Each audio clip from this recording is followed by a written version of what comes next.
যোগী আদিত্যনাথ একসময় how how করে কেঁদেছিলেন লোকসভায় দাঁড়িয়ে। বিনা অপরাধে তাকে মুলায়ম সিংহ যাদব সরকার জেলে পুরেছিল, এই অভিযোগ ছিল। তার ঠিক 10 বছর পরে তিনি উত্তরপ্রদেশের মুখ্যমন্ত্রী হিসাবে বিধানসভায় দাঁড়িয়ে বলেছিলেন, সমাজবাদী পার্টির আশ্রয়ে থাকা দুষ্কৃতীদের মিট্টি মে মিলা দেঙ্গে। এই হুঙ্কার দিয়েছিলেন যোগী আদিত্যনাথ। পশ্চিমবঙ্গের রাজ্য অবস্থা তাতে অনেকেই মনে করেন এই রাজ্যে যোগী আদিত্যনাথের মতো নেতা দরকার। অনেকেই এটা মনে করেন, কিন্তু কেন এমন দাবি? এই বাংলায় সত্যি কি কোনো যোগীর হাতে নেতৃত্ব দেওয়া সম্ভব? এ নিয়েই আলোচনা। যদি ভালো লাগে অবশ্যই সাবস্ক্রাইব করবেন পিনাক কি বলছে। এখন দেখুন এবং শুনুন পিনাক কি বলছে। যোগী আদিত্যনাথ তো উত্তরপ্রদেশের মুখ্যমন্ত্রী, তাকে তো আর বাংলায় পাওয়া সম্ভব নয়। অনেকেই আবার তাকে নরেন্দ্র মোদীর উত্তরসূরি হিসেবে প্রধানমন্ত্রীর আসনে দেখতে চান, সেটা হয়তো সম্ভব। কিন্তু বাংলায় যোগীর মতো কোনো নেতৃত্বকে পাওয়া কি সম্ভব? সম্ভব।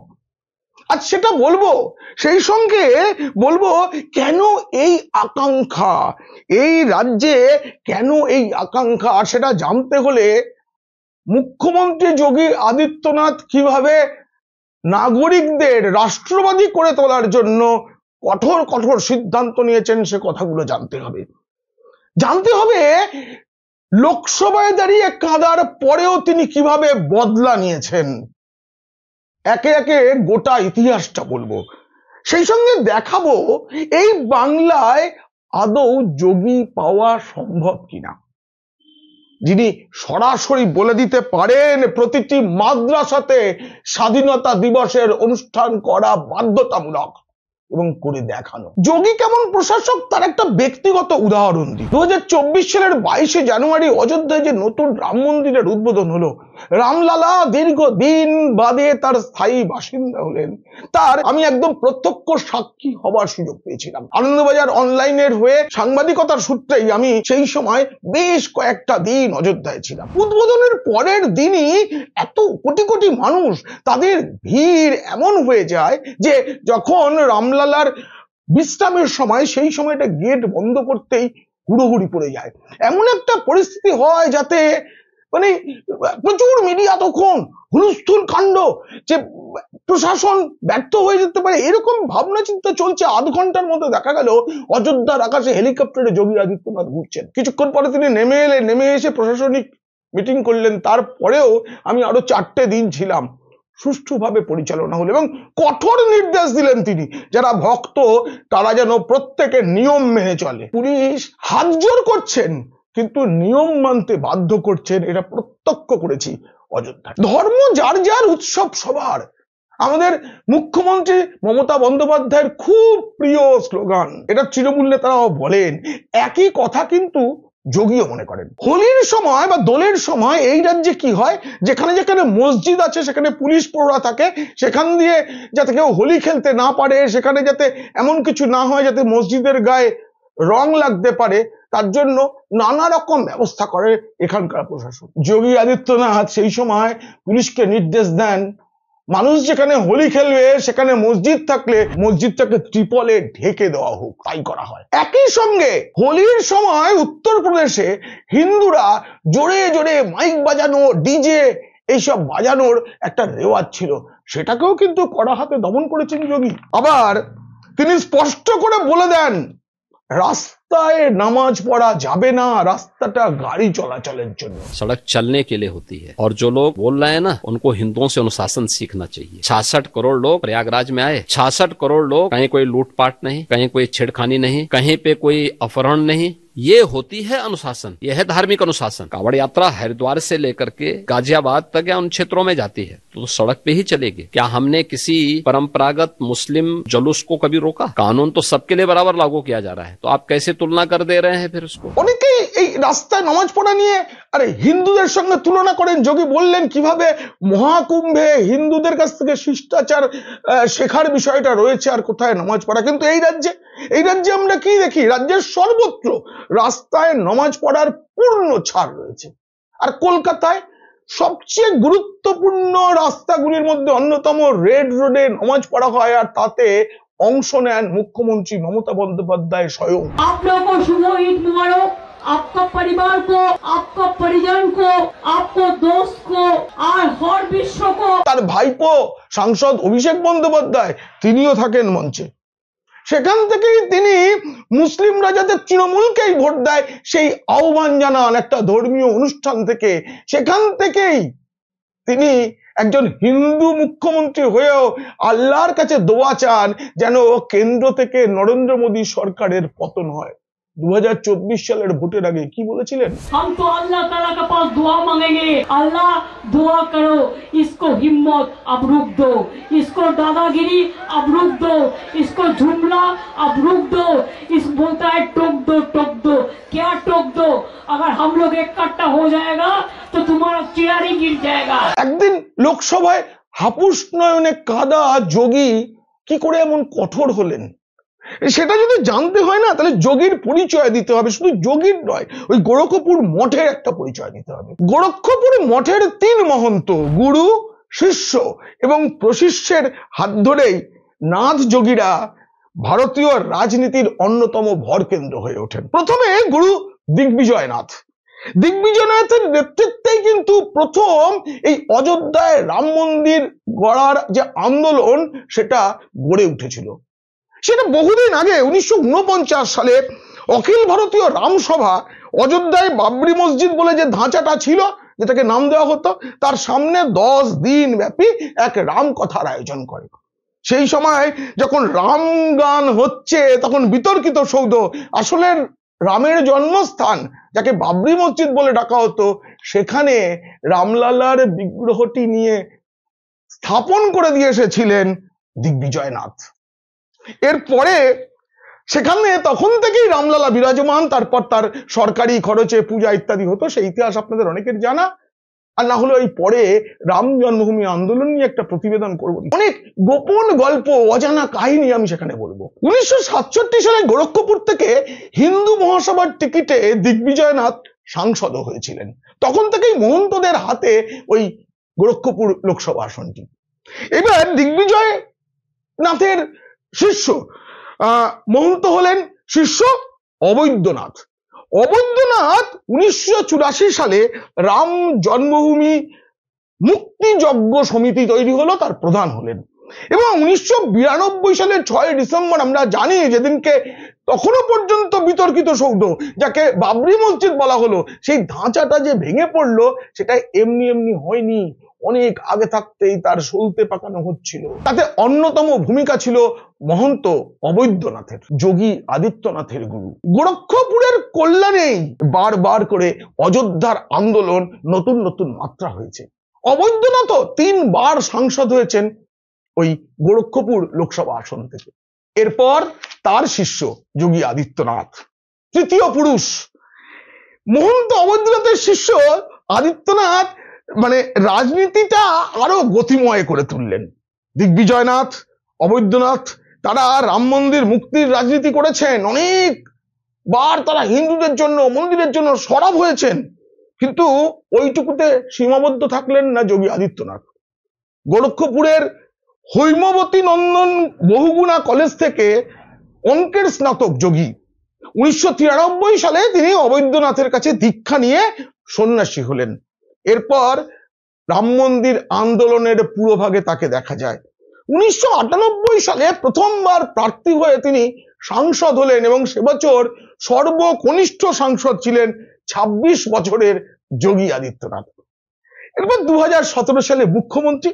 আপনারা জানেন সেই মুখ্যমন্ত্রী হওয়ার পর তিনি কি কি করেছেন, তার পূর্বসূরি যাদের কথা বললাম অবৈদ্যনাথ বা দিগ্বিজয়নাথরা সরব হয়েছেন, অনেক কিছু করেছেন, কিন্তু মুখ্যমন্ত্রীর কুর্সিতে বসে প্রথমবারই তিনি বললেন স্বাধীনতা দিবসে প্রত্যেকটা মাদ্রাসায় স্বাধীনতা দিবস পালন করতে হবে 15ই আগস্ট, কারণ এটা সরকারি খরচে চলে, দেশের স্বাধীনতা সকলের স্বাধীনতা। এই রাষ্ট্রবাদী মুসলিম সমাজ, ছাত্র সমাজের মধ্যে রাষ্ট্রবাদ ঢোকানোর চেষ্টাটা তিনি সেদিন থেকে শুরু করলেন এবং বলে দিয়েছিলেন কোন কোন জায়গায় কিভাবে 15ই আগস্টের স্বাধীনতা দিবস উদযাপন হলো কোন মাদ্রাসায় কেমন হলো তার প্রমাণও দিতে হবে সরকারকে। কিন্তু সেই যোগীকে অনেক লড়াই লড়তে হয়েছে।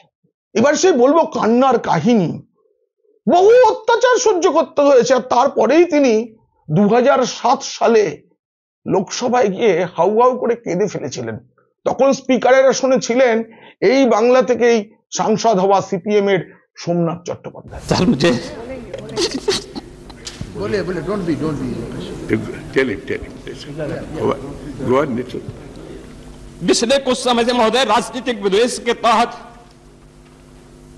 मुझे जिस प्रकार से राजनीतिक पूर्वाग्रह का शिकार बनाया जा रहा है, मैं केवल आपसे अनुरोध करने के लिए आया हूं, क्या मैं इस सदन का सदस्य हूं या नहीं हूं, और क्या यह सदन मुझे संरक्षण दे पाएगा या नहीं दे पाएगा। You are a very honourable member of the house.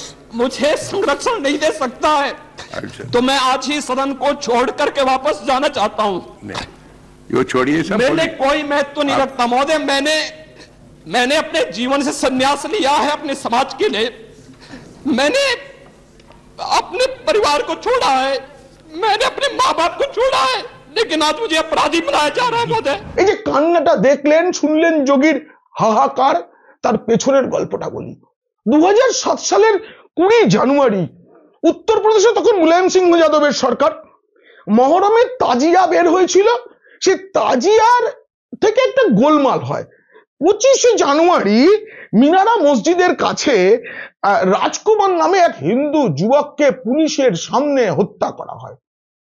মূল অভিযুক্ত যিনি ছিলেন তার নাম মোহাম্মদ শামীম, তাকে গ্রেপ্তারের জন্য আন্দোলন চলছে। আর পুলিশ প্রশাসন একদম ঠিক করে দেয় যে 144 ধারা গোরক্ষপুরে, এবং ডিএম যোগীকে বলে দেন তিনি রাজকুমারের বাড়িতে যেতে পারবেন না। কিন্তু যোগী মানেননি। প্রায় মধ্যরাতে তিনি রাজকুমারের বাড়িতে পৌঁছে যান। সেখানে গিয়ে আর একটা মঞ্চ তৈরি হয়েছিল, মঞ্চে গিয়ে বসেন যোগী। আর সেইখানে গিয়েই তিনি প্রথমবার এমন একটা কথা বললেন, শুধু ভারত নয় পৃথিবীর বহু দেশের খবরের কাগজে শিরোনাম হলেন যোগী আদিত্যনাথ। তিনি সেদিন বলেছিলেন, যদি এক শ্রেণীর লোক আপনাদের উপরে জুলুমবাজি করে, আপনাদের ঘর দোকানের উপরে হামলা চালায়, তাহলে আমরা হাত গুটিয়ে বসে থাকবো না। শুধু এটা নয়, তার একটা দ্বিতীয় উক্তি ছিল যেটা আরো বড় করে সব খবরের কাগজে ছাপা হলো, সমালোচনা শুরু হলো। তিনি বলেছিলেন, গোরক্ষপুরে আর কোনো তাজিয়া বেরোবে না, আমি চ্যালেঞ্জ করছি, কোনো জুলুস বেরোবে না। যোগী আদিত্যনাথ রাজকুমারের বাড়ির দাওয়ায় বসে বলেছিলেন। তারপর পুরো গোরক্ষপুরের উত্তরপ্রদেশের পূর্বাঞ্চলে একটা উত্তপ্ত পরিবেশ তৈরি হয়। পরের দিনই কুশীনগরে একটা সভা করতে গিয়েছিলেন যোগী। সেখান থেকে যখন তিনি গোরক্ষপুরে ফিরছেন, তখন জগদীশপুর বলে একটি জায়গায় যোগী আদিত্যনাথকে গ্রেফতার করা হয়। কিন্তু পুলিশ জানতো না সেই গ্রেফতারের পরিণতি এমন হবে। হাজার হাজারে মানুষ রাস্তায়, যোগীকে গ্রেফতার করে নিয়ে যাওয়া সম্ভব ছিল না। এরপর সেই লোকের সংখ্যাটা বাড়তে বাড়তে লাখ লাখ মানুষ রাস্তায় নেমে আসে। বলা হয় যে 4 কিলোমিটার একটা রাস্তা যেখানে যোগীকে গ্রেফতার করা হয়েছে, সেখান থেকে থানা, সেটা যেতে 8 ঘন্টা সময় লেগেছিল। এবং পুলিশকে বলতে হয়েছিল যোগীর কাছে যে আপনি ভিড় নিয়ন্ত্রণ করুন, আপনি বলুন সবাই যাতে সরে যায়। এরপর যোগীকে 27শে জানুয়ারি যোগীর জেল হয়। আর 28 তারিখে লোকারণ্য হয়ে যায় গোরক্ষপুরের প্রতিটি রাস্তা। কোটি কোটি মানুষ উত্তরপ্রদেশের বিভিন্ন জায়গা থেকে তারা চলে এসেছেন। মুলায়ম সিং সরকারের তখন অবস্থা টলমল হয়ে গেছে। গোরক্ষপুরের দোকানদাররা ঘোষণা করে দিয়েছেন, যতদিন যোগী জেলে থাকবেন ততদিন তারা দোকান খুলবেন না, বাজার বন্ধ, সবকিছু একবারে অচল হয়ে যায় গোরক্ষপুর। তখন বহু সাধারণ মানুষ এগিয়ে আসেন, তারা বলেন যোগীর বদলে তারা জেল খাটবেন, তাদের গ্রেপ্তার করা হোক। ওরা উত্তরপ্রদেশ উত্তপ্ত। তখন মুলায়ম সিং সরকার বাধ্য হয়, তারা বলে যে যোগীর সাথে কেউ চাইলে তাকে দেখা করতে দেওয়া হবে। এই যে ঘোষণা, এরপর লাইন যা বড় হয়েছিল সেটা পুলিশের পক্ষে নিয়ন্ত্রণ করা সম্ভব ছিল না। এইভাবে একটা যোগীর মাহাত্ম্য গড়ে ওঠে। সেই সময় একটা স্লোগান ওঠে, গোরক্ষপুর ইয়া পূর্বাঞ্চল মে রহনা হোগা তো যোগী যোগী করনা হোগা। মানে গেরুয়া বসন, যোগীর নাম, যোগীর কথা তখন একটা মিথ হয়ে গেছে গোটা উত্তরপ্রদেশে। 11 দিন জেলে ছিলেন যোগী। আর সেই লড়াইয়ের পর যোগীর জীবনটা বদলে গেল। বলা হয় যে বালাসাহেব ঠাকরে শিবসেনা প্রধান যখন তার প্রয়াণ হলো, তখন যেমন ভিড় হয়েছিল তেমন ভিড় হয় যোগীর জেল থেকে মুক্তির দিনে। যোগীর নাম, তার গেরুয়া বসন সব মানুষের মনে জায়গা করে নেয়। ধীরে ধীরে গোরক্ষপুরে শান্তি ফিরে আসে, আর এরপরেই সংসদে গিয়ে আবেগ চেপে রাখতে পারেননি, তিনি কেঁদে ফেলেছিলেন, হাউ হাউ করে কেঁদেছিলেন। কিন্তু সেই কান্নার 10 বছর পরে 2017 সালে যখন তিনি মুখ্যমন্ত্রী হলেন, তখন বিধানসভায় দাঁড়িয়ে সমাজবাদী পার্টির পোষা দুষ্কৃতীদের বিরুদ্ধে তিনি কি বলেছিলেন?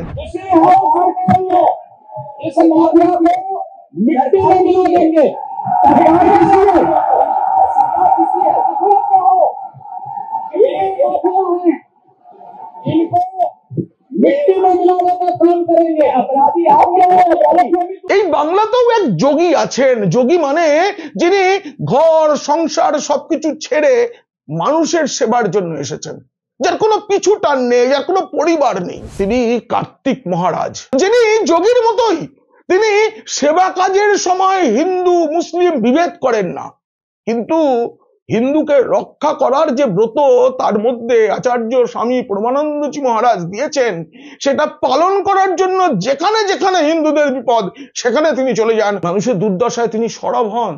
এবং এই বাংলার পরিস্থিতি নিয়ে তিনি কি বলছেন? গ্রাম বাংলার অবস্থা ভয়াবহ পরিস্থিতি হয়ে আসছে। আপনারা জানেন, আজকে মুসলমান ভাইদের মসজিদের সামনে দিয়ে, রাস্তার ধারে মসজিদ, কোন মসজিদের সামনে দিয়ে বাজনা যাবে না। আজকে তাজিয়া, আজকে মহরম, বাজনা বাজছে, অথচ হিন্দুর বিসর্জনের বাজনা বন্ধ হয়ে যাচ্ছে। মৃত্যু যাত্রীকে আমরা বলহরি হরিবল বলতে বলতে নিয়ে যাবো খোলকস্তার সহ, বন্ধ। এই প্রতিবাদ কার্তিক মহারাজ করছেন, এবং কার্তিক মহারাজ যতদিন বেঁচে থাকবে এর প্রতিবাদ অবশ্যই করবে। যোগীকে যেমন দাঙ্গা লাগানোর জন্য মিথ্যা অভিযোগে গ্রেপ্তার করা হয়েছিল, 11 দিন জেলে রাখা হয়েছিল, কার্তিক মহারাজের বিরুদ্ধেও তেমন অভিযোগ বারবার তোলা হয়েছে, স্বয়ং মুখ্যমন্ত্রী তুলেছেন, কিন্তু পারেননি, প্রমাণ করতে পারা যায়নি কোনো কিছুর সাথে, কোনো গোলমালের সঙ্গে কার্তিক মহারাজ, যোগী কার্তিক মহারাজের যোগ।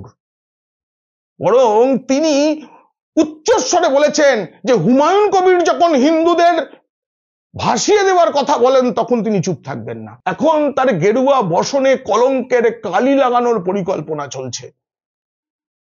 সেই চেষ্টা কতটা সফল হবে আমি জানি না, কিন্তু এই চেষ্টায় আরো বেশি করে শাসক তৃণমূলের হিন্দু বিরোধিতা স্পষ্ট করে দিয়েছে। সত্যিই কি বাংলায় একজন সর্বত্যাগী নেতৃত্ব প্রয়োজন, যিনি অপরাধী দেখলে তাকে নিকেশ করে দিতে চাইবেন, যিনি অনধিকার দখলদারি দেখলে বুলডোজারেই সমাধান খুঁজবেন যোগী আদিত্যনাথের মতো? আপনারা কি চান? লিখুন আমার কমেন্ট বক্সে। আর যদি এই আলোচনা ভালো লাগে তবে বন্ধুদের শেয়ার করুন, খারাপ লাগলে শত্রুদের। আপনারা খুব খুব ভালো থাকবেন।